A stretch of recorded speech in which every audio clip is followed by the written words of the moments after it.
I will do a very quick introduction about our panel, and then we can proceed with your introduction. And then I have drafted a few questions to pose to each one of you. And I will invite all of you to comment after this first person's response afterwards. Our idea is for our panel to last 1 hour and 25 minutes. And for each response during the questions to be 3 minutes long. So thank you all for joining us today, for the colleagues participating here in the discussion, for the colleagues in the audience here in the room and in the YouTube as well. It's a pleasure and an honor to welcome all of you. Today, our focus is on a matter at the center of modern governance of parliaments, which is how to enhance parliamentary processes with effective workflow. And in a post-pandemic scenario where many parliaments had the experience to work with the principle of anywhere and anytime for parliamentary services, transparency and responsiveness are not just valued, but expected. And our parliaments, traditional institutions that they are, stand at a crossroads. Historically, parliaments have operated based on traditions that have been refined over the centuries or decades. And these traditions are a testament to the enduring nature of our democratic institutions. However, as we progress further into the digital age, these workflows that once served us so well are coming under scrutiny. This is not about discarding tradition, but about adaptation and the integration between modern workflows and these historical traditions that build legislative institutions over the decades or even centuries in some cases. It's about considering how parliaments are the bedrock of our democracies and how can we integrate modern effective workflows that meet the expectations of members of parliament, of colleagues from staff, and of course, citizens that parliaments represent as the democratic institution. In this context, technology emerges not as a replacement, but as a vital partner of parliaments in this process. It stands as a tool that has the potential to augment and enhance the functioning of these critical functions of parliament. Digital workflows, thoughtfully designed, can align with the unique needs and pace of legislative bodies. They are poised to empower our parliament and serve the public with increased efficiency, responsiveness, transparency, all while preserving the dignity and integrity that these institutions have upheld for centuries. Thank you so much for all of you for joining here today. I'd like to invite each one of you to briefly introduce yourself in 1 minute. Who are you, where you work, and why this topic is so important for you. Let me do this alphabetically. So, Chris, would you like to introduce yourself? Sure. Thank you for the opportunity, Luis. It's always great to participate in such engaging, thoughtful discussion with our colleagues. Just a little background about myself. I've been at the House of Commons of Canada here for, so I can't believe it, already 20 years. It goes by fast. My role has evolved through the ages from creating digital products to now leading the whole digital business enablement shift we're doing here at the House of Commons. And what that is really is marrying our services to members of Parliament with modern digital solutions and platforms. And over my career, I've observed the shift, from high code, bespoke, custom applications we've developed for every niche use case to more and more leveraging platforms and leveraging key enterprise investments. So that's really the shift we've been on over the time. And today's debate is very timely as it touches upon this very element. So happy to be here, Luis. Thank you. Thank you so much, Chris, for your introduction. Danilo, would you like to introduce yourself to us? Okay, thank you, Luis. First of all, thank you to Bússola Tech to host this event. My name is Danilo Aguiar. I'm a head of a Legislative Advisory Board of Federal Senate in Brazil. We provide technical support to the members of the Parliament in terms of legislative procedures, but also in the content of the subjects and matters they discuss here in Federal Senate. We are a department about 180 people. I'm here in Federal Senate for 20 years, for coincidence, Christopher. and I hope you have a good conversation here in this event. Thank you. Thank you so much, Danilo. Ludovic, would you like to introduce yourself? Thank you very much, Luis. It's a real pleasure to be with you today and all the colleagues, all panelists. I have, let's say, around 25 years of experience in the European Parliament in designing and implementing solutions for the legislative process, but also the communication process of the Parliament. And then I moved to IT governance and IT enterprise architecture. And now I'm leading the archives function from the European Parliament. So it's, let's say, digital transformation all my career, and seeing the move from pure, almost paper-based processes to digital processes, which is not completely in place. But let's say it's more the introduction of digital solutions to support the legislative process that I have been seeing, and I will share with you. Thank you so much, Ludovic. Mairéad, would you like to introduce yourself as well? Yeah, good afternoon all. Listen, again, as the others have said, I'm delighted to join today's discussion, and thanks to yourself, Luís, for setting this up. I've worked in the civil service in Ireland for 21 years, about 19 of those kind of spent in the Irish Parliament, the House of the Oireachtas. I've worked on both the parliamentary services side and the corporate side of the organisation, so roughly an equal amount of time, and primarily on the legislative side, kind of on the procedural kind of area. And during that time, I've seen and led out on system change for those areas. I'm currently one of the heads of ICT, responsible for parliamentary business system development. I manage the digital team and a team of contracted UX and business analysts. We are in the process of a digital transformation, kind of with 7 different programs, but our main focus today will be providing kind of and discussing kind of some of the digital parliament program of transformation. So thanks very much, all. Thank you so much for your introduction. Raj, would you like to introduce yourself to us? Yeah, hello, everybody. And again, Luis, thank you for the opportunity to let me participate on this esteemed panel. Clearly, I'm the odd person in this group because I represent industry. So I currently lead our government and public sector business for ServiceNow. ServiceNow is a Fortune 500 digital platform company, and I've had the pleasure of working with Chris Henry as one of our top customers, who's really doing some amazing things with the platform. And so that's how this introduction came about. And so for me personally, I've spent 30 years in the tech industry, 15 of which has been as a civil servant and 15 in the private sector. So I've gone back and forth. And most recently, just before this job, I was the CIO for the United States Army at the Pentagon for 2.5 years. So I just transitioned from the Pentagon to come work from the private sector again. And here I am at ServiceNow. I'm looking forward to the discussion. Thank you so much, Raj. Ronan, would you like to introduce yourself? Yeah, thanks very much. Just to echo the thoughts of everyone else, thanks very much, Luis, for the invite here today. I work with Mairéad in the Houses of the Oireachtas. I've worked there, the Irish Parliament, for almost 15 years. And again, similar to Mairéad, I've worked both on the procedural side of things and also on corporate services. So good experience in both core procedural units for the Senado and the Dáil, both houses in Ireland. I'm currently working in the digital team. It's a new function that has been recently established, and it's a dedicated team whose role is, to assist the implementation of new digital solutions that impact staff and members across the organisation. So we work closely with our in-house ICT unit and developers who are based in Latvia. For all stages of project life cycles, right away through to go live and post go live support. So looking forward to the conversation today and hearing what people's experiences have been in this area. Thanks.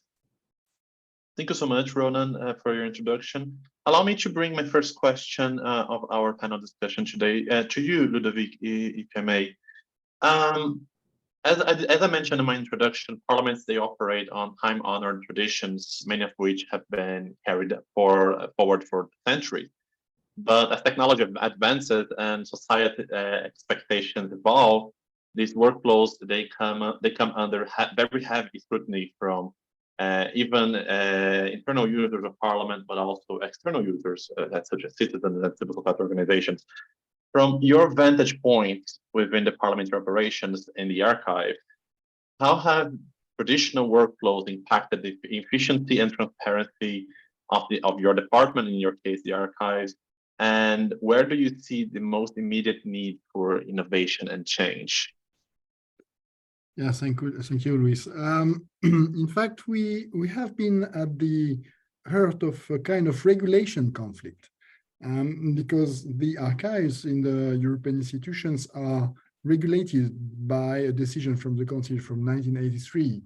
And we have to provide an access to public historical documents or public archives 30 years after they're delivered to us. And in fact, with the arrival of new rules about transparency, and mainly in 2001, there are some documents which are made immediately accessible to citizens. So we were kind of, let's say, in between two regulations, the archival practice, let's say 30 years for everything to citizen, and on the other side, transparency that everything right now. So it could be, it's a kind of ServiceNow for documents, but it's right now that you have to provide them. So we are in between both. And these conditions for transparency was really a huge impact in our domain. And that's the main driver, I would say.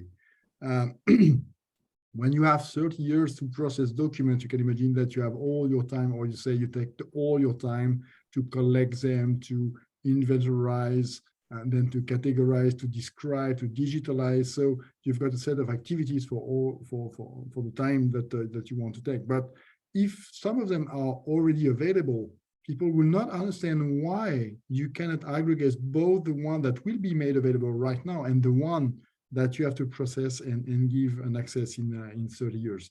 Even if for some specific type of documents, we have to specially organize decommissioning committees, such as the petitions, for instance, because it could harm people, or people are still alive, or it could have some impact on some activities of member states that needs to be checked before being released, and also the personal data contained inside. So for us, the main driver was really transparency, and this transparency effect had a direct consequence on the efficiency of the processes. When you are working in archives, of course, you are at the end of the workflows for everybody. Then you create, you process, you store, and when this is closed, and one day, 5 years, 7 years, later on 10 years, sometimes you transfer to the archive. So we are very late on the process. So you don't have any much all these times that were related to the 30 years in order to make these public documents accessible for citizens, or to reconcile the difference that you may have between your archives and the transparency register. So we need to work in order to reconcile these two constraints altogether. And then this raises a strong constraint on efficiency. Now we need to go faster. You may know that in archives, we are treating two different kinds of transfers. One is called a case, and the other one is called a series. Series is something that is quite regular. It happens such as meetings, for instance, plenary meetings. You start the beginning of the year, you've got a certain number in the year for which you have an agenda, you've got verbatim, so it's very structured. So you got them one after the other one. We call that a series. Parliamentary questions, another example, for instance, of a series. And on the other side, we've got cases, which is a kind of bulk. It's a group of documents, unstructured, not really organized, with different formats. This could be the transfer from members when they end their legislative term, and then you have to collect and organize the content to see what's inside and how it could be made accessible for citizens. So there, the time that we have to be really more efficient is about the time to process series. Things that it happens in plenary, it's made immediately available for citizens, and then they do not understand why in the archive these things that are supposed to be made available through web streaming or through various software cannot be through the archive. So transparency on us conflicted with our regulation, but had a direct impact on efficiency. Where to innovate on that? Digital signature. It may seem a little bit stupid, but digital signature. If in all these digital processes, you've got one step by which someone has to print something and sign manually something, you kill your process because we store the original version of documents. So still today, we have to continue to focus on digital signature to introduce it in these digital processes, not to break the workflows that has been established. I would say that that's still our main challenge. Thank you so much, Ludovic, for your considerations. Danilo, I guess the office of the Legislative Council also faces very similar challenges. What's your view about that? Yeah, that's interesting because traditionally the legislative process was designed to allow this full information to all involved, but the members of the parliaments and the groups involved in the discussions, both in relation to the technical content of the data and the information, but also in the relation to the legislative documents. So you have to be very precise in the matters of discussion, but also in the content of the legislative documents. But with these two things in mind, we have now the recent years the need to transparency to the civil society. So we have to implement in terms of evolve in terms of transparency to as Ludovic said, to be in real time and deliver to the society all the acts of the documents produced in the legislative process. But also, I think that in recent years, besides the transparency, also in terms of language, in terms of the contents of the information provided to society must to be translated to a more accessible language, more accessible data, so that the people could effectively know what's happening in the House of the Parliament. So I think that in terms of innovation, I think we should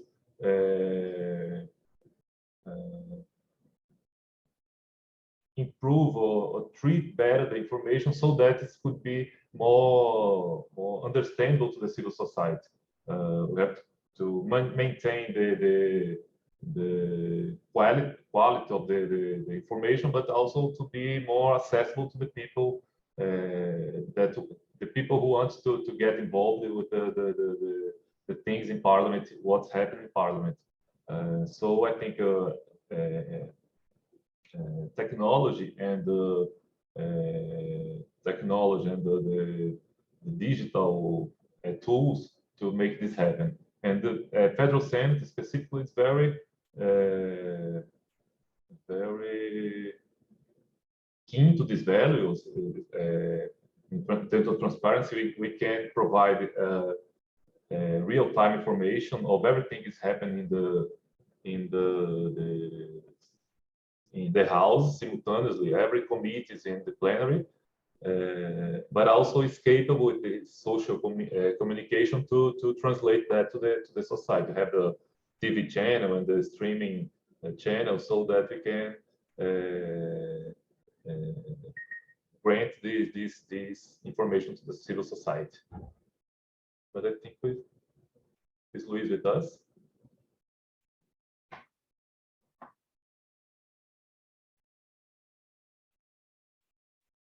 Are you people listening? Yes. Yeah, we can hear you. Oh, thank you. I think Luís is out.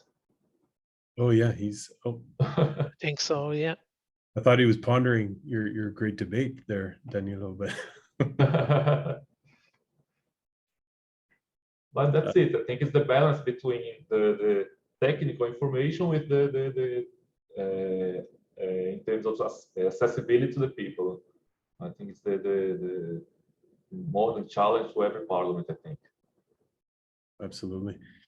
If I could help Luís out in his absence, I'm reading our chronology of who's next, and I think it's me speaker. So I'll help him, and he owes me one after this. It's I'll jump in, and I love this question because it came up in several debates as colleagues together. It's the heart of the question is really maintaining relevancy in the world we live in with the traditions of our institutions and our processes. And that's, I see that every day. I think we all see it every day with serving our members and in welcoming them with the mandate we bestow upon them as stewards of our institution and processes. And of course, they serve our citizens and ourselves in turn. And how do we bring that feedback loop into our ability as administrators, if you will, of these processes to adapt them to the relevancy of the world today. So full disclaimer, having said all this, I'm not a proceduralist by trade. I've spent my career mapping these important workflows to digital solutions. So, but as I said, it's very hard to ignore as a member of society these pressures for enriching democratic engagement. I think we've all seen some lack thereof in the world we live in today, and how do we as stewards promote some improvements here? The other aspect is the proliferation of the ever-present digital world we live in today. It'd be remiss to not adapt to this reality with things we can do in our flows. And traditional workflows, I'll say, even traditional service conventions as service providers in our institutions, from what I've observed, have traditionally focused on ourselves and our ability with these processes and flows for us to deliver these services to our customers, members of parliament, their staff, in turn, our citizens, versus what is the experience of how these services affecting their life. And are we adapting these processes appropriately for the experience that they feel with these services? MPs serve our citizens, and thus the cycle of engagement of MPs maintaining a relevant mandate as representatives to their constituents, to me, comes full circle with our opportunity as service providers to optimize this experience. So adapting our processes, adapting our workflows to meet our customers where they are, when they are, will help us maintain relevancy in the modern world where their constituents are expecting the same of them, of our customer. And I'll close with customer-oriented workflows that allow us as service providers to deliver the best possible experience. When we touch upon innovation as the question, is the essential ingredient for innovation. And then, of course, marrying that with the right technology, the right skill sets in our teams is the core ingredients to make this solution possible. Thanks. Thank you so much. Thank you so much, Chris. Thank you, Danilo, as well. My apologies, I had a slight connection problem with my internet. Raj, would you like to share your comment on what the colleagues just shared? Yeah, I think so. Obviously, from my perspective, from industry, I think one of the things I do is advise our customers on how to embark on these kinds of digital transformation journeys. And I would say, you need to keep the right balance between innovation and transformation. And they're not one and the same, right? So I think innovation is something that, are quick wins.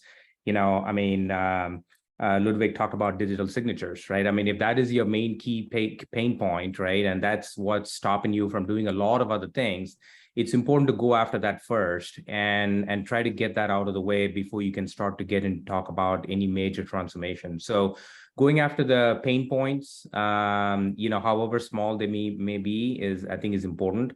And then, not trying to spend a lot of time, effort, and money on, building out large IT systems from the get-go. I think innovation means, you look at your process, you look at, how you can make them a little bit more efficient, leveraging existing technology or supplementing with, something else that can sit on top.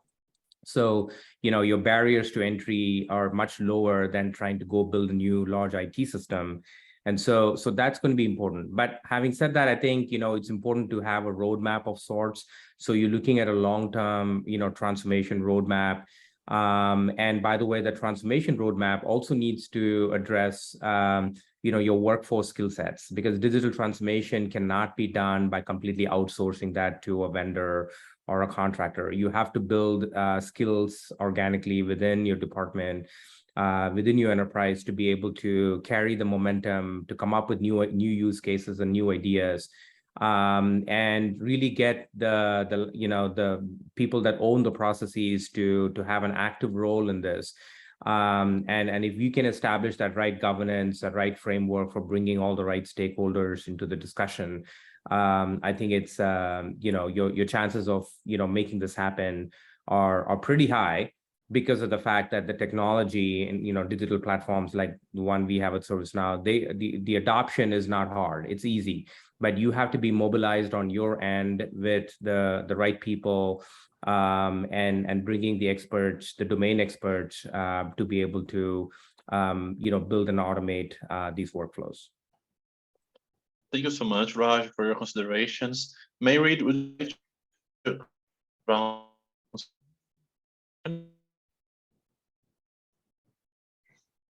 Yeah, I can come in on, I suppose, kind of just really interesting discussion so far, kind of, I suppose, particularly around the balance, kind of the need for transparency, serving the citizen being critical, kind of, but also dealing then with the pain points kind of within parliamentary services, so that we can actually kind of give the best service kind of both to members and to the citizen. I do also agree kind of with what Raj has said there in terms of the need for a transformation roadmap. It's really critical, I think, for Parliament to own this and to be able to monitor and adapt this to leverage the new technologies as they're developed. So I suppose, we would have kind of obviously the very traditional workflows in the Irish Parliament over the last century, kind of to deal with every situation arising.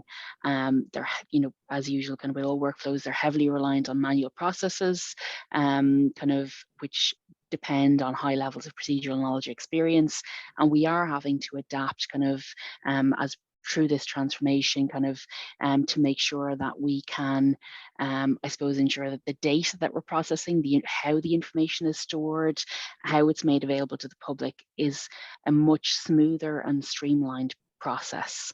The innovation of those workflows and processes to reduce the manual intervention does require a lot of engagement with the procedural experts, so that they have that comfort, they have that ownership over the new processes, and they're able to then lead and come back to us and say, well, actually, now that we've seen what can be delivered, here's what we want next, and here's where we want to go.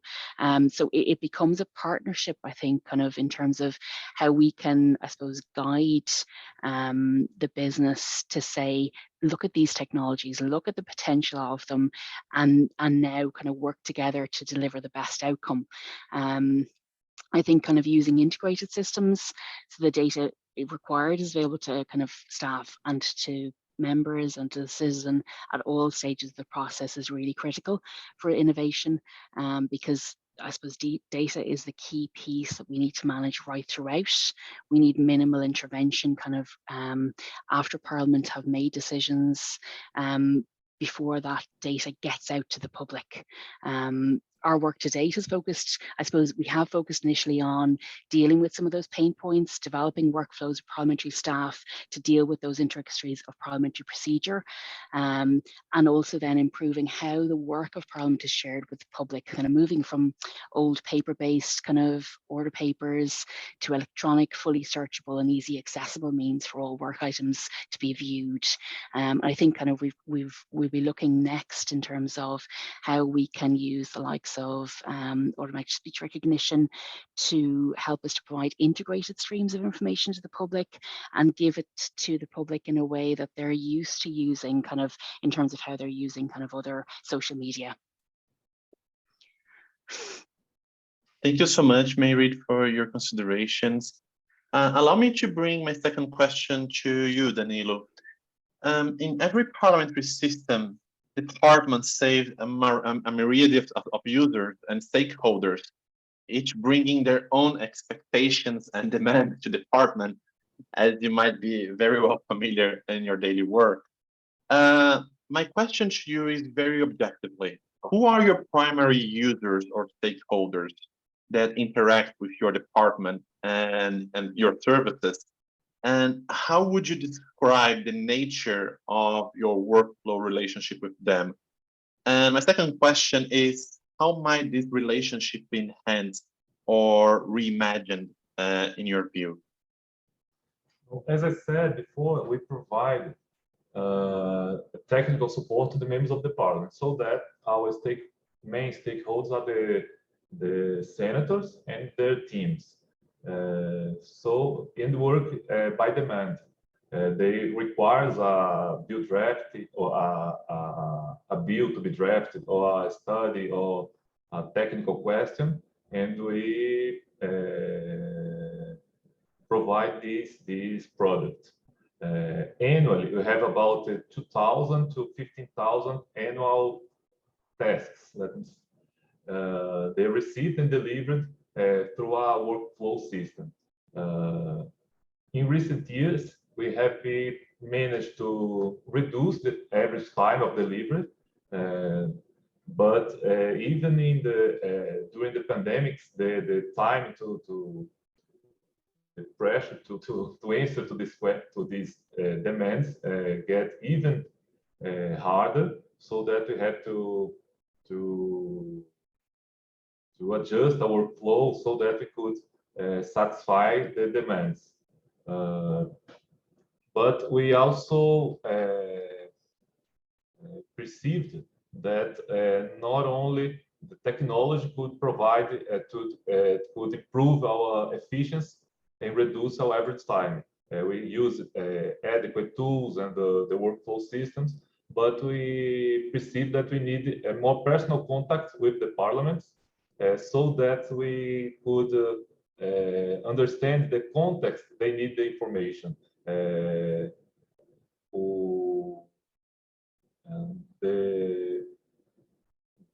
personal contact could improve the relation between the technicals, our staff, with the parliament, so that we can provide on-time answers and more adequate in the context they need, so that we sum up the technology with workflows and to provide to reduce the delivery times, but also complement with a personal contact in the plenary, in the committees, so that we can provide a more integrated work in the legislative process. Thank you so much, Danilo, for your considerations. Chris, would you like to share your thoughts on this point as well? Absolutely. This back to digital transformations and the ongoing, well, what I'll say, modernization and enablement of those transformations. One of the biggest wrestling points we had as we did our most recent iterations is really getting in touch with who are our users and our core customers, and how do we derive a value chain of delivery in terms of our services and the business value we deliver. So the model we've adapted towards is all stewards at the House of Commons of Canada are partners in service delivery, whether you're in IT or procedural services or legal services. None of us is a direct benefiting customer to each other. We are together partners in delivering outstanding services to our one customer, the Member of Parliament. And in turn, they serve many other customers of themselves, for themselves. So this was really, I think, a cornerstone in ensuring we're building the right things for the right people with the right momentum to deliver that pinnacle of value at the end. And so really that kind of came to a head in 2019 when we redrafted the strategic plan of the House of Commons, which we publish publicly to all citizens.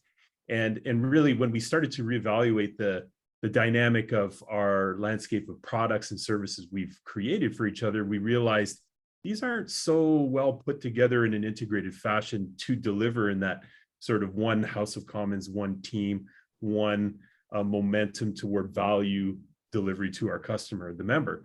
So we really had to look at how we could reimagine a lot of our landscape of processes. Obviously, a process, when you digitize it, becomes a workflow. So if you hear, we talk workflows or processes, I see them in turn kind of synonymous to each other. Is when I look at these workflows that we've had, if we had singularly added them all together for the sum of the parts that they were, it just wouldn't work in terms of a unified service experience. So the biggest transformation we had to look was just, how do we transform our own processes? How do we reckon service delivery with each other as partners in sharing the load and the trade-offs and what I call the relay race of passing the baton properly to each other? and then trying to digitize that at the same time when you bring a system involved. That's been the greatest challenge, if I can admit that. But when we've done it right, and I'll give you an example where we spent the hard work, the hard time to really look at across the organization how we bring ourselves together as partners in service delivery and deliver a brand new end-to-end workflow that gets right to our customer, that adds value each time, not just for ourselves to deliver our pieces of value, but for the continuity of value to the customer. We transformed the hiring process for members and their offices in terms of staffers that they would hire.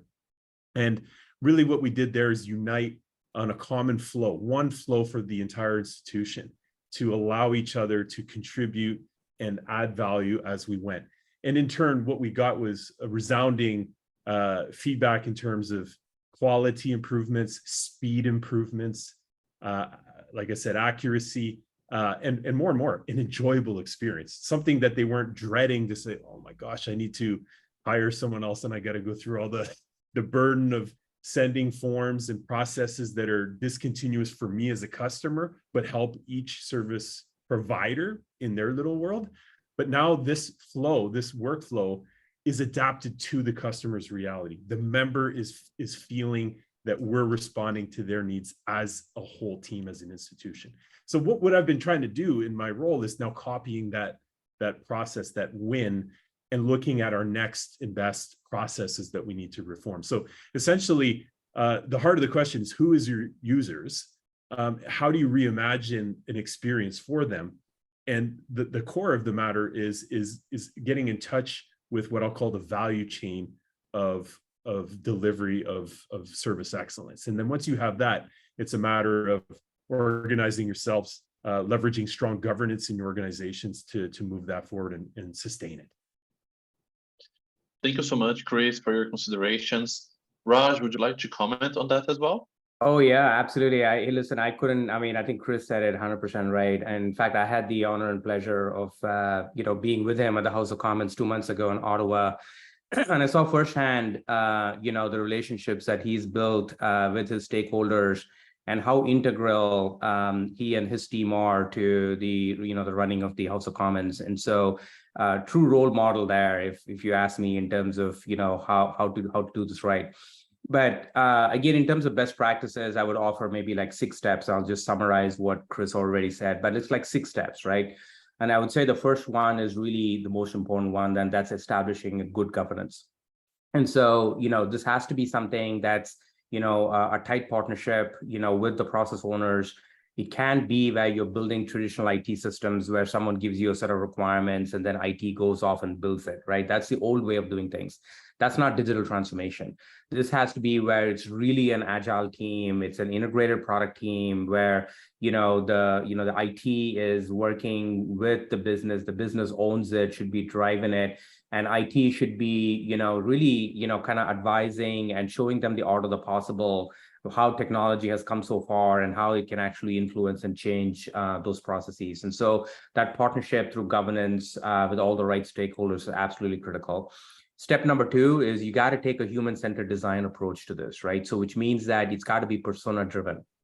And given that you are catering to multiple stakeholders, all the way from members of parliament down to staff members and other supporting staff, in the House of Commons, I know, Chris has actually built apps for the police that supports, the entire complex and managing their vehicles, their fleet of vehicles and emergency systems and vehicles, so on and so forth. So when you look at, such a diverse set of stakeholders, understanding their personas, what do they need in the day of life off, is going to be critical. And so that's critical. The third one is, what are those moments that matter for them, right? And what triggers an event or a process? And how do we understand, when it starts? How can we get proactive, right? And again, the advantage of digitization is you can start to be more anticipatory in terms of providing services. So, sensing, signals and data, and trying to be as proactive as possible, so you're not reactive, I think is going to be very helpful and useful to them. And then building tailored experiences. Again, it goes back to, how IT has been done in the past is, I would call, a one-size-fit-all approach, right? You take something, what's called an out-of-the-box, or, you gotta, you have an ERP, and it doesn't matter, like, who uses it, everybody gets the same view.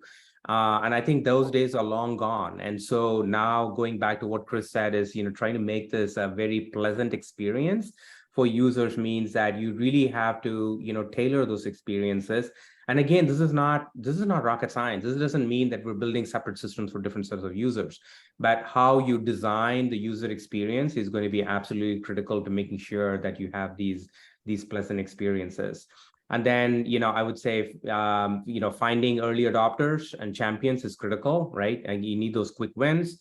And then finally, I would say, start small, build that trust and credibility with your stakeholders. And if you follow these six, 7 steps in the process, again, nothing that's rocket science here. I'm sure many of you are doing this already. But if you make that your playbook, I believe, good things will come behind it. Thank you so much, Raj, for your considerations. Ronan, would you like to share your thoughts as well?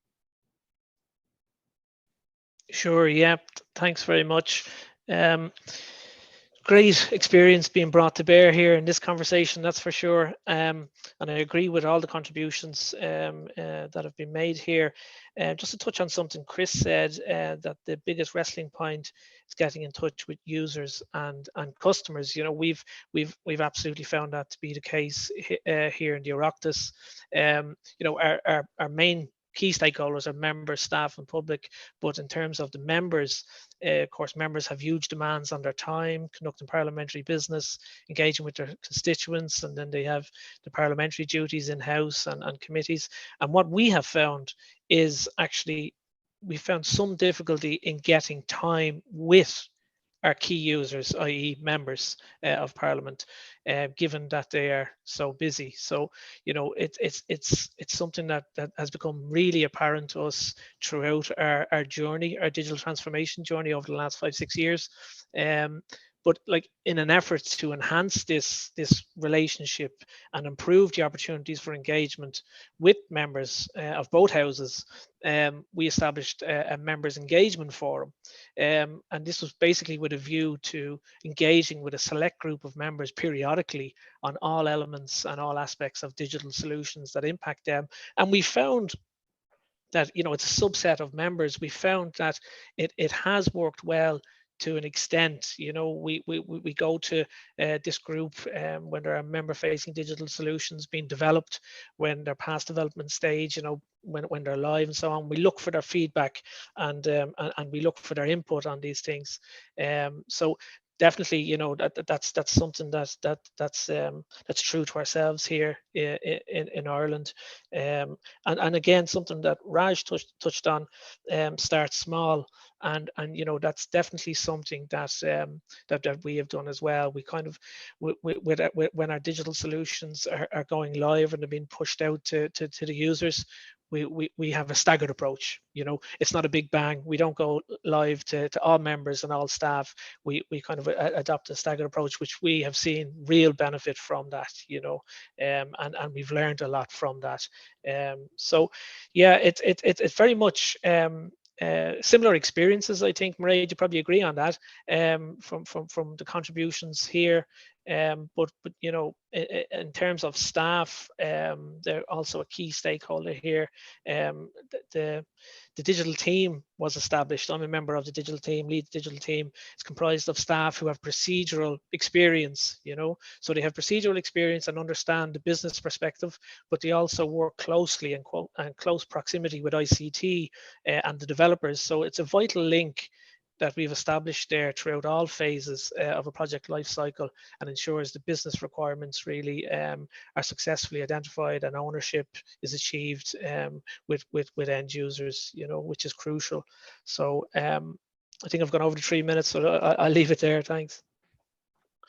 Thank you so much, Ronan, for your contributions. Ludovic, would you like to share your thoughts as well? Yeah, thank you. On all sides, we have two kind of stakeholders. We have insiders and outsiders. For the insiders, while we are a function which is related to compliancy, similarly to the internal audit or data protection, The main stakeholders we have are the transparency unit, the legal service, and the internal directorate general in charge of research and studies. That comes to us to have, let's say, historical facts, archive that they can build, analyze, and and deliver some perspectives for the members mainly. So these are the insiders, and we have also the outsiders. And the outsiders are very often young researchers or PhD students that comes to visit us in order to gather some documents on which they could build on their perspective. And the perspective are evolving through time because these are the ones which are related more or less to the news. So currently we have a lot of questions which are related to the environmental questions, climate change, gender equality, so immigration policy, border control. So these are a lot of, let's say, recurrent themes that we have. And these are our stakeholders. And we decided to redesign a little bit of processes, because when you think about digitalization, very often you think about optimization of the workforce. Let's say I have staff and I want to take the best of my staff. We have more things to do, or we want to reach better quality. So I want to improve through digitalization. So very often there's a trend to identify digitalization with human workforce reduction. Say we automate tasks, we remove tasks from these people. But what these people will do, because we still have these people, we still have this human workforce. And we decided to take the best of this human workforce to perform human tasks and not digital tasks that could be operated by software. So what we decided recently is to reorient the human workforce for human-based services. When we have visits, we have study visits from young researchers, PhD students that comes to visit us. Very often you say, okay, you've got an access to a large amount of public documents. We recently went over the 1 million public archive document that we released for citizens. So that's nice. We are using a set of AI algorithm to try to organize a huge set of documents, which is not necessarily structured. So all this is great. It helps you to navigate into a huge bulk of documents. But then in the end, how does it help you? Are you really in a position to find what you want inside all this group of documents? And sometimes the answer is no. So what we do is, fair enough, we automate through digital processes the fact that we bring them online more rapidly for citizens. But this workforce that knows pretty well the history behind this data and the context of this data, what we call the gray literature. So all the elements that help to understand this document and this data very often was not be made available to these people. So we reinvested in the human side to support our external stakeholders to bring them knowledge about the data they are manipulating. You want to have an access, we have a case right now, we have an access of someone raising question about colonization, how colonization was addressed. And we provided some documents to this person, and we could have said, okay, this is fair enough. We have the archives unit, we provide an access to public archives, and jobs down. We have a 1 million document. This subset of 300 document is very useful to you, and thank you very much. But what we did is say, okay, we accompany this person. We say, okay, what were the main positions? What were the documents that were written on this topic? What were the studies available? What are the works also that we have acknowledged that were performed by other researchers in the same domain that came to us, and then you could be inspired of? But we also provide a history of the institution. We explain to the person how the institution was built, how it evolved, what were the different roles, legislative roles, non-legislative roles, cooperation, so that the person has a better understanding of the context of the use of data. And if I, let's say, could reinforce this point, digitalization doesn't remove the human workforce. It's just changing the focus, and it enables you to reuse the best of the knowledge from these people to support a better understanding of the process itself. Thank you so much, Ludovic, for your considerations and insightful thoughts. I can see here that we have half an hour of panel discussion and we have 3 questions. So I kindly ask if each one of you can be more concise on your answers so we have enough time for all the questions that should be posed. My third question goes for you, Chris. As we have been discussing here and Parliament moved towards modernization of specific services, they often employ a suite of specialized digital services which are tailored to the unique demands of legislative operations. While these modules are powerful individually, their potential magnifies when they are integrated within a comprehensive process management platform, reducing system fragmentation and enhancing the workflows. Just to give here a few examples, we have modules that are specialized on Hansard, modules that are specialized on legislative drafting, modules that are specialized on managing the committee. I can number a few here, as you well know.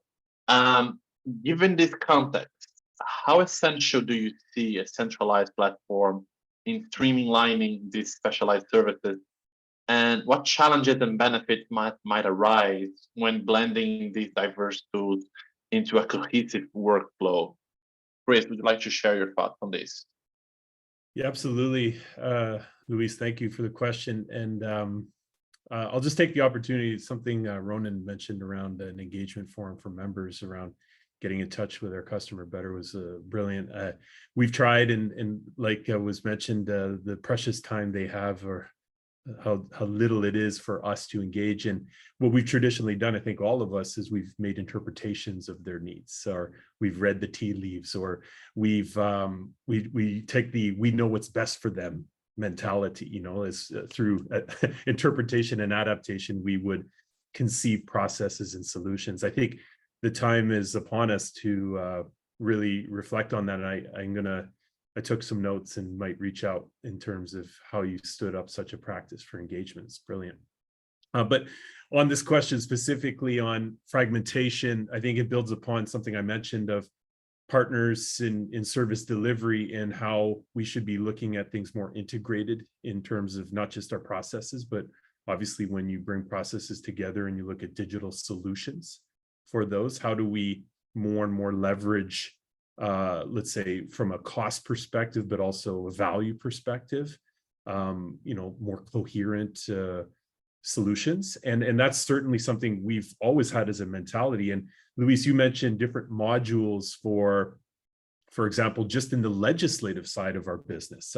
And yes, we have taken the platform mentality for 20 years, really. Is when I was hired at the House of Commons, I was one of the contributors to build onto this custom platform that we've since assembled all of our processes and what I'll call features and functionality of a legislative monolith in terms of a giant end-to-end system that was ultra customized and ultra bespoke to our business.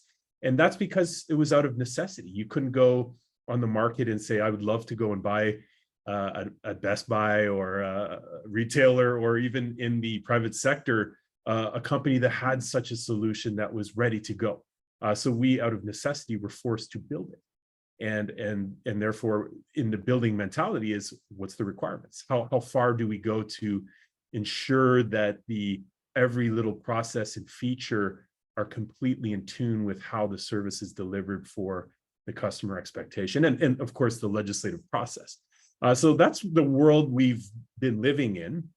And I think the question poses a great prerogative, which is, how do we look at, you know, and I'm going to push this question further outside of the legislative realm of the business of any legislature. Yes, it is the core business, but a member of parliament, as we mentioned, is a very busy individual who needs to eat, needs to hire staff, needs to be equipped with the proper equipment and office space. And there's a plethora, myriad of services that are accompanying the core process, the core business. And how do we want that experience to be like on a different planet? So they get one great experience in the legislative realm, but when they want to hire a staff to help them push legislation forward, they have to go through a completely different experience. That, to me, is the number one question, and the contemplation of, as we as stewards of our institution can start to stitch things together more cohesively for that, what I was getting at, which is a more integrated and seamless user experience for our customer. And that's really where I'll bring it back to that epiphany moment we've had as an institution. In 2019, we rallied about our partners and service delivery mindset. We were really focusing on how we can enable more seamless integrated services for our members.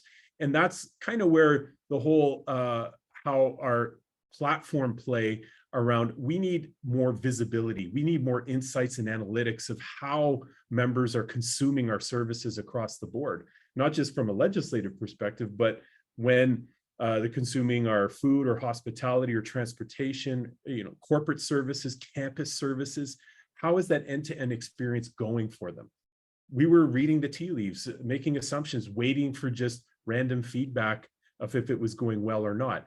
How could we get ahead of the curve? If time is so precious to ask them for feedback, could we construe through data, through analytics, through insights? Was the service delivered promptly, quickly, efficiently? How many services were on the go for a member at any given moment? And that's really where, Luís, I see my time is probably up, but that's where I'll leave us with is where I've been on a journey with our teams in the last while to look at integrating this and leveraging platforms more and more so that we have that, what I'll say, power to improve our services. Thank you so much, Chris, for your considerations. Raj, would you like to share your comments as well?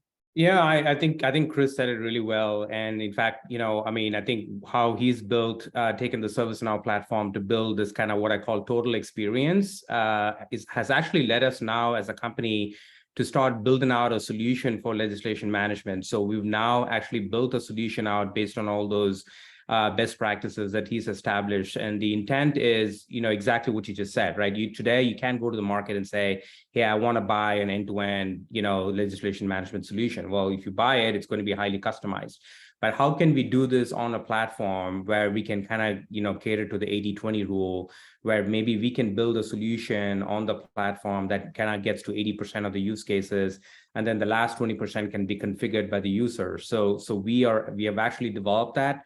And again, the intent is to reduce the speed to market, right? How quickly can we enable our customers to go implement a solution like this?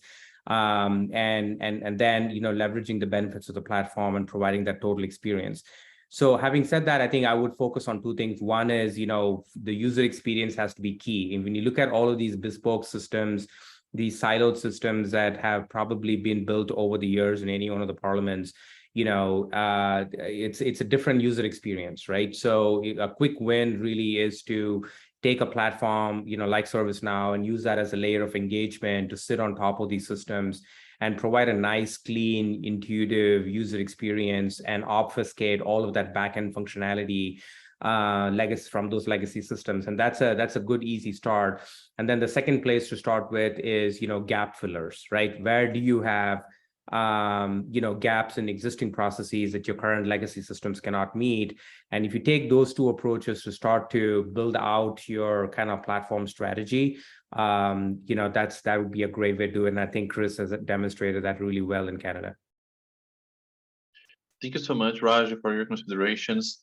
Ludovic, would you like to share your thoughts as well? Yeah, I think for considering this fragmentation and user experience, I think next 25 years that I'm listening people saying, okay, we will build a one system that will fit for all because you're all a parliament and you're doing all the same, you're approving legislation, you're discussing legislation. Okay, fair enough, 25 years never worked, but that's fine. Maybe sometimes we can hear that, but you have to be very conscious. Is that what I do when I have peer-to-peer support for national parliaments? The complexity of your legislative system is directly related to the rules of your parliament. If your rules are simple, your system will be super simple. If your rules are complex, because for each case that happened, you created one specific legislative or non-legislative procedure, in this case, it will be a mess. And there's nothing to go around. It's just rule-driven in this case. So on the front side, you may have different systems to cooperate, you may have different interfaces, you may have different user experiences, and then you may still focus on the background components, on back office components that you may try to reuse in order to avoid this fragmentation of system components. And there's one which is really annoying as a back office system fragmented, which is a document management system. When everybody is creating its own repository, this is a huge mess in your organization. I'm talking there about parliaments, but not only parliaments, for all organizations. If the invoices on one side, the human resources are on the other side, if the legislative files are on another one, and everybody also within these domains create their own repository because they want to manage documents the way they want, with their own way to call this document, with their own versioning system, with their own digital signatures, sometimes certificates not being the same, then it's really a mess. And for the archive function, in the end, when you have to reconcile everything, well, trust me, you may have a window and be on the ground floor because the jump will be less higher. So for us, really, the focus for these back office components is a document management system. You have to put them in one place, and this has two advantages. The first one, it will help to structure and to standardize the way that documents are managed. That's the very first one. And the second one is about systematic application of harmonized rules, because in all parliaments, you have to apply something which is called a retention schedule or a filling plan, depending on how you want to call it. But this is the way that you will decide to manipulate your document inside the house, and what will be the future of the document, how much time will it be preserved, and after an administrative period, will it be preserved definitively or not, or being destroyed. So in this case, in order to apply it systematically, you need to have this document management system on which you can include the rules, and will take an automatic decision by saying, okay, for this type of document, after this period, by design, we transfer, or by design, we destroy, even if you have to still register the fact that you destroy something, because you may be questioned on what was destroyed and why it was destroyed, under which rule it was destroyed. But really, for us, avoiding the fragmentation of the document management system as the back office is really a key success factor. Thank you so much, Ludovic, for your considerations. Ronan, would you like to share your thoughts as well?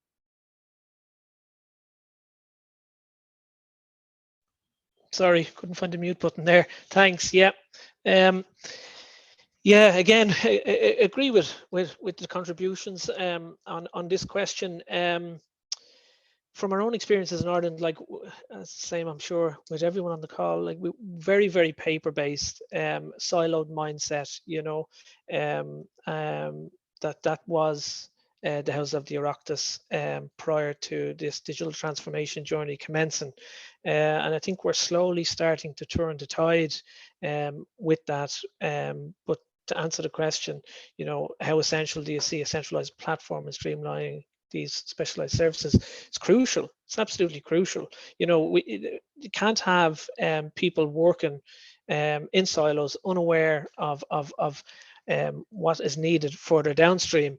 And I think kind of a good example of what we have done very recently at the end of 2021, we introduced a scheduling module, and this scheduling module is the start point now for a multitude of downstream stakeholders. So, you know, once the schedule is circulated or updated, automatically updates in real time, several endpoints, you know, digital order paper, which has recently been introduced, new online members portal, the Oireachtas website, so on. So there's one source of truth, you know, there's one input at the start of the process, and it flows down to a myriad of stakeholders, and the benefits of this are there's multiple benefits really. There's real-time efficiency, single data entry, meaning one true source of information, pushed out to multiple endpoints. We have a reduction in manual effort and the associated risks that come with that, resulting in improved data quality, and a reduction, of course, in the duplication of effort. So it's really crucial that these platforms are integrated and don't operate, in the silo, serving the needs of just one user or user base. But I think there are challenges with this type of integration, particularly when developing. Our experience, we have developed, say, a scheduling module, and then subsequent modules have been added on to that to achieve that real integration, and in future phases we'll have digital signage and an in-chamber business system, and the parent module, the scheduling module, will have to integrate with that, and that will create, does create some difficulties for sure, and we have to be sure that these systems, of course, work, and that the business continuity backups are in place for sittings, and that's an ongoing challenge. So I think that's 3 minutes there, so I'll leave that there. Thanks. Thank you so much, Ronan, for your considerations. Danilo, I remember that Senate has a very interesting experience in this realm as well, with LexEdit, with LexML, many systems that your office is using to help parliamentarians, to help staff to use your services and to get integrated with your services. Can you share a little bit more with us about that?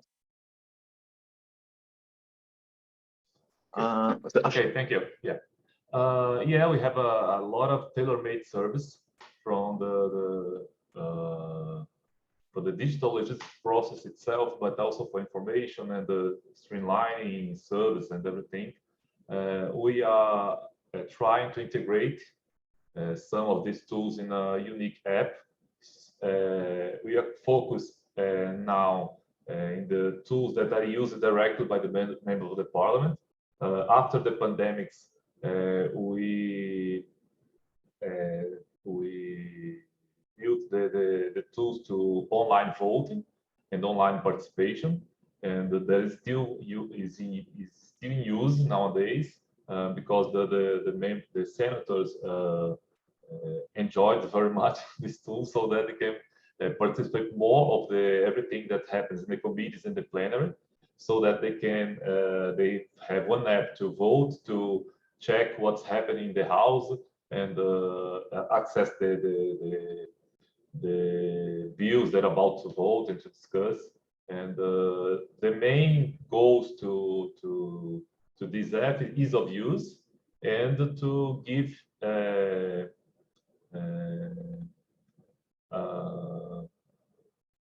utility to the user. I think the remote vote is a very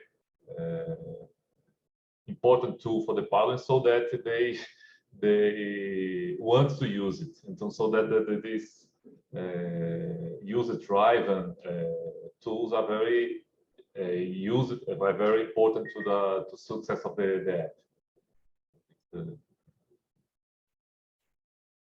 Thank you so much, Danilo. It's a very interesting fact. I was in Brasilia last week, and for example, for the voting app, there is a huge queue every Thursday morning, like 6 a.m., because the parliamentarians, they need to activate the app so they can go to their home states, but they continue to use the app on their home state, right?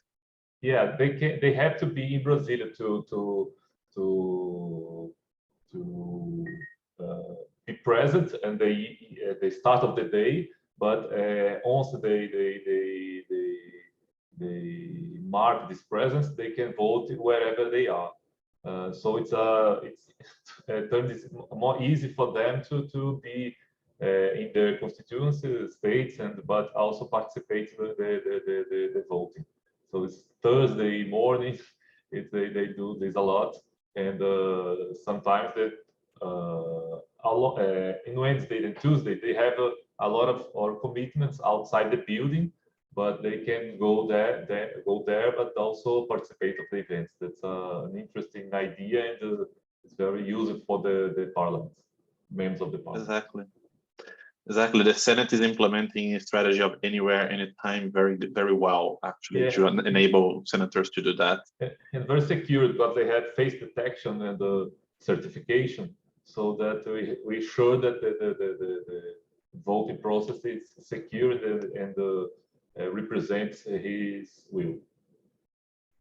Exactly. Well, thank you so much, Danilo. With your agreement, I will avoid the fourth question that I proposed to you, given the time, and I will skip to the last question that I have proposed, so we can be respectful with your schedule. Okay. My last question would go first for you, Raj. Amid the increasing demand for the integration of technology in governance processes, Parliament are navigating the adaptation and optimization of digital platforms for their workflows, as we have been discussing this morning here. As these platforms evolve to offer tailored solutions, what are the primary considerations when adapting these tools to meet the unique challenges and needs of parliaments? And as the colleague said, not one unique demand for the parliament, but the unique demand for each department, each user that has very specific considerations. And my second question would be, looking ahead, how do you envision the future of digital workflows in parliaments, and what role will these platforms play? Yeah, that was great. I think we can go for an hour just talking about those two questions, but I'm going to be really quick. On the first one, I would say, let's not underestimate the importance of change management. And I think we hit this in the very beginning of the conversation. I think most parliaments and legislatures have, a rich heritage and history around, how they operate for hundreds of years. And it's very important to make sure that we respect that. And this is done in a way where, it doesn't come across as being disruptive to heritage. And so I would say, we got to make sure, that we respect that and we build change management into the implementation of the platform. In terms of looking at, how to cater to diverse sets of stakeholders and needs, one of the things that I tell folks all the time is, if you are really doing a digital transformation, digital implementation, this has got to be so easy for people to use that literally, shouldn't require any kind of training. If you are forcing members of parliaments and others to go read a manual, or you're putting them in a training class where they have to be trained before they can use the system, then you have failed. And so I think that's important in terms of, considerations in terms of implementing digital platforms. In terms of what's for the future, I would say, I think we're at a point already where, we talked about today, I think digital workflows are already here. I would say that's the future. I'd say that's here. I'd say into the future, though, what we need to be looking at is not to be left behind on technologies like generative AI. For us at ServiceNow, for example, we have already integrated generative AI into the platform. And the reason for that is because what we find, especially in these kinds of legislation management use cases, there's going to be a lot of need for context-sensitive large language models that respects the privacy and all of that of the data that's on the platform, and to be able to be trained on customer-specific data. And if you can do that, then there's, the number of use cases that you can start to generate leveraging generative AI now is just exponential. And so I would say, it's already here. It's not something that you have to wait 5-10 years from now. And so everything that, that you do should be looking at, how you're going to, leverage generative AI to be able to really deliver impactful solutions. The last thing I would say is, while, developing new policies and laws are important, another area when it comes to transparency is, how do we close the loop back with real citizens, so we can look at what the impact is of the law or policy on everyday citizens, and how do we establish that feedback mechanism? Because if you don't have that feedback mechanism somehow built into the platform, then, governments will continue to just put out new laws and regulations, but then how it's actually impacting society, how it's impacting the nation, also needs to be taken into account. And so also, as you're going through this maturity, be looking at that feedback loop. But I'll stop there and then turn it over to the rest of the team. Thank you so much, Raj, for your considerations. Mairéad, would you like to share your thoughts on this question as well? Yeah, absolutely. And yeah, I think kind of there's the really important points kind of raised by Raj there. Kind of, I think absolutely change management and the digital experience for employees, for members, for their staff, and for the citizen. Kind of, it has to be really clear, irrespective of what platforms are being used. I think that's a crucial point for me, is that it shouldn't there shouldn't be any kind of, I suppose, recognition for users that maybe different digital platforms are being used. They need one streamlined kind of experience, kind of right across everything. I think, I suppose, in terms of, we're all aware kind of the unique elements of Parliament that we've had to cater for and we've had to build solutions for. There are a lot more kind of, I suppose, commercial companies now that are looking at kind of how they can, fill those gaps kind of and provide functionalities kind of that are needed right across Parliaments now. And we do need to leverage those. We need to make sure that we can procure kind of those platforms, but we really need to integrate them. For the digital employee experience piece, we need to integrate them in a seamless way. I suppose, kind of data transfer, kind of an APIs, all of those elements need to be kind of, I suppose, really carefully kind of monitored and tracked kind of when they're being implemented. Any additional platforms we're implementing from third parties, it's a significant investment for Parliament, so it has to be done on a medium-term basis. So that has to be taken into account in terms of our planning, making sure that those third-party platforms can adapt. And as Raj was saying, making sure that we're making the most of developing technologies. None of us know what's going to happen in 3 to 4 years, kind of what new technologies are going to come. But we do need to be in a position to be able to kind of make the most of those technologies for our members, but also for the citizens, and making sure that we can assess as we're going, adapt as we're going, kind of, and monitor the experience, employee, member, and citizen is really critical. Thanks. Thank you so much, Mairéad, for your considerations. Chris, would you like to share your thoughts?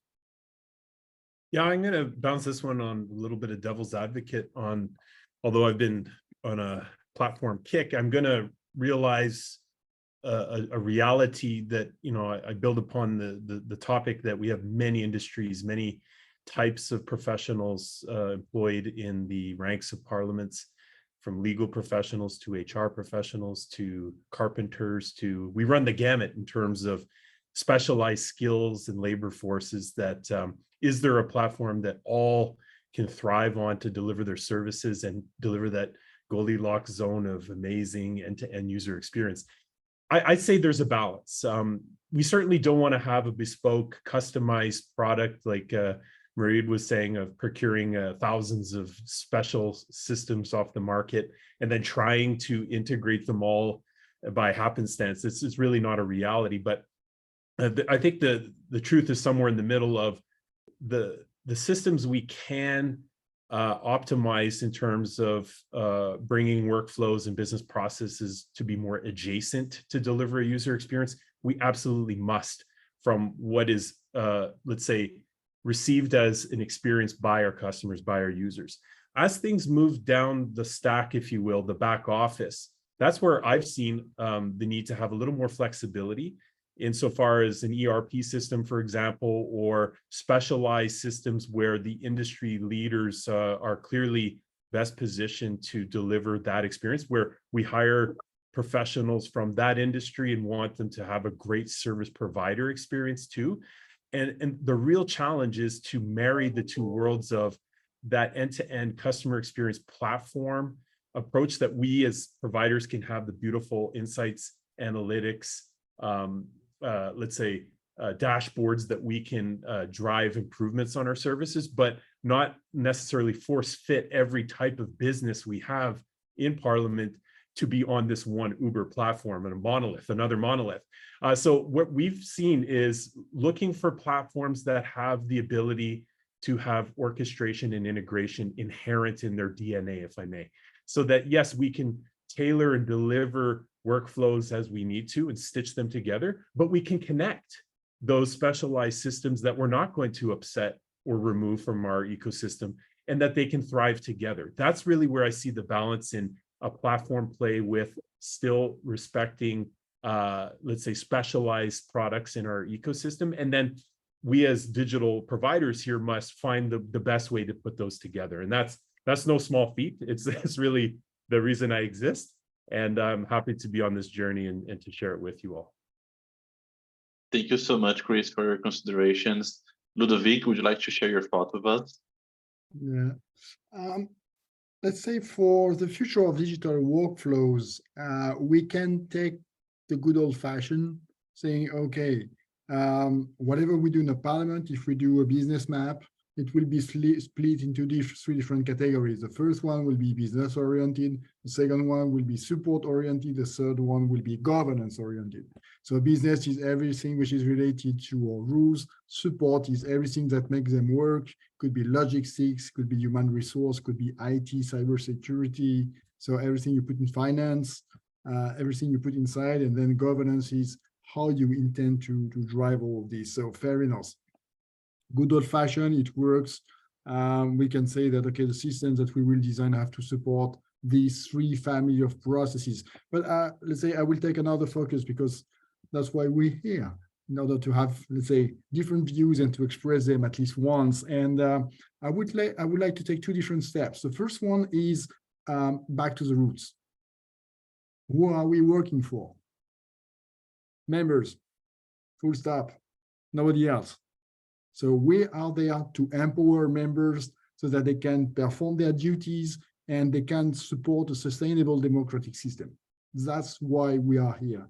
So it's really time to go back to the roots and to provide all the workforce, all the system that we can provide to the members so that they can improve the way they work and better work, not necessarily more, but better. And I don't know if you are familiar with the concept of micro-legislature in generative artificial intelligence, but this is something which is about to come. This is how to support members with generative AI. It's also preparing amendments, is to define the impact of a future legislation on the society, things that we were dreaming about in the States in the 1950s, saying, okay, how will I evaluate the impact of a policy on my society? So these things, really empowering members, that's the first step. And the second one is, not everybody is happy with democratic systems. You can think that, but we are all together, we are very nice, and we are very keen all together. That's fair, but that's not the real world. It's bigger than that, and not everybody, and we have experiences every day, doesn't appreciate democratic system, whatever they are, liberal or not. So we also have to ensure that these systems that we are living in and we are fighting for are also sustainable.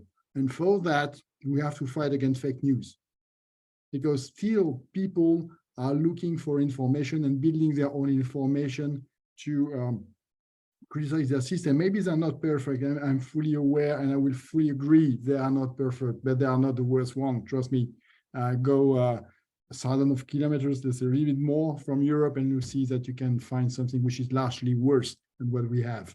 So having trusted platforms that people can go and have trusted facts that they can rely on, that they can write the history about, and they can elaborate on, is something which is extremely important. And fighting against these fake news, because you may say that you want to build your nicest internal processes, you want to run your best change management, that will be super. If you have no system to defend, if you have no democratic system to defend, then it's just useless. You're lost for the cause. So first, back to the members, empowering them. People need to trust the work from the members, whatever political orientation they are. I do not discuss them at all, but they need to trust them to run the democratic system we are in. And the second one, fighting against the one which are providing fake news and are trying to destroy the system, because there is an emergency on that. We need to make sure that when facts are discussed, these are trusted facts and not things which are rebuilt just to re-envisage a new version of the history, but not the one that happened. Thank you so much, Ludovic, for your considerations and your thoughts. Danilo, what do you envision for the future of your workflows with the parliamentarians, your staff, in the Office of the Legislative Council, which you lead? What's your view on that?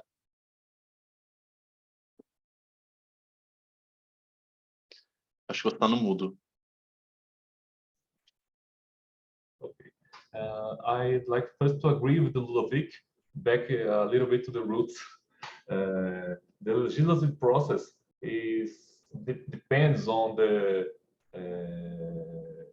reliable information and space and time and the opportunity to discuss for the members of the parliament to hear his constituents, and also have a technical support so that they can make the agreements and the amendments in the bill so that they can be approved. So we have to focus when designing our apps and providing the technology for them to improve, to make it better for them to discuss, to evaluate the different aspects of each matter, so that they can approve a better legislation. So that I think all the tools and the technology we provide has to aim to these values. So I think that's it. We have to stay focused on the user needs, but also in the core of the legislative process. Thank you so much, Danilo. Thank you, all the colleagues, for your participation. It has been an honor to moderate you today. Before we go, I'd like to yield like 30 seconds to each one of you to say any final messages, your farewells. Please, in 30 seconds, because we are over time. And before we go, I'd like to make an announcement. Many of you already know that. But in September, we have our annual conference, which will last between September 11th and September 15th. We're going to welcome many of you to participate as well during the discussion. So I'd like to invite all the colleagues here in this panel, all the colleagues in the audience as well to participate. We're going to have 50 hours of discussions. The main focus this year is artificial intelligence in different parliamentary systems. So we're going to reach out by email to each one of you. It would be an honor to welcome all of you in these discussions.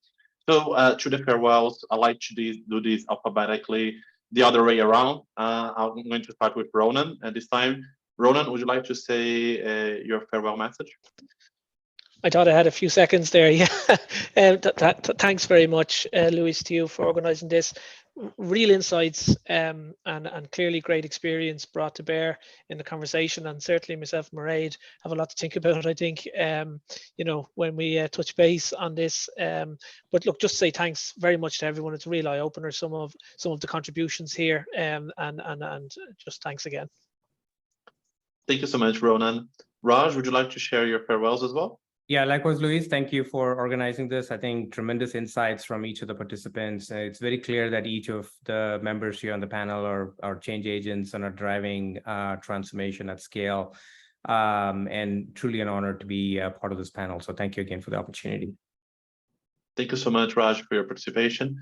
Mairéad, would you like to share your farewells as well? Again, echoing the others, thanks very much, Luís, for your time here. It's been a really interesting discussion. I think I suppose the thing that strikes me most is just the balance that everybody is trying to strike, in terms of how we're managing the change, how we're managing the member experience, and kind of dealing with new technologies as they're arising. So it'll be really interesting to hear more about this in the conference, and to connect with the individuals then as well. So thank you very much.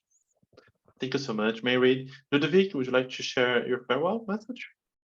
Yeah, thank you very much also, Luís, for organizing this event, and to all the colleagues with always very insightful exchanges. And 2 words on that: if you want to enhance your processes, first think about compliance. So am I doing this for compliance or not? And if this is not for compliance, what's the value? It was mentioned several times during these exchanges that you have a value change, or it's value-based, but what's the value of your change? And if this is valuable for your organization, then fair enough, go for it. If it's not, well, do it later on. Thank you. Thank you so much, Ludovic. Danilo, would you like to share your final thoughts? Okay, thank you very much. I've learned a lot of insights with these different perspectives of our work. I'd like just to thank you and to be available for other meetings in the future. Thank you very much. Thank you so much, Danilo. Chris, would you like to share your farewells and close the debate? Absolutely. So always a privilege, honored to be here as usual, Luís. And the real indicator I go by is how the feedback is of our work and the work we've done in here. I have a chat going with some of my colleagues here at the House, and they've been watching along, and they said it was very insightful. They've had a lot of great takeaways from this debate. So to me, that's success. So it's a renaissance of the things we can look forward to. Well, thank you so much. Thank you, all of you. Have a good day. Have a good afternoon. Each one of you has been a pleasure to debate with you today.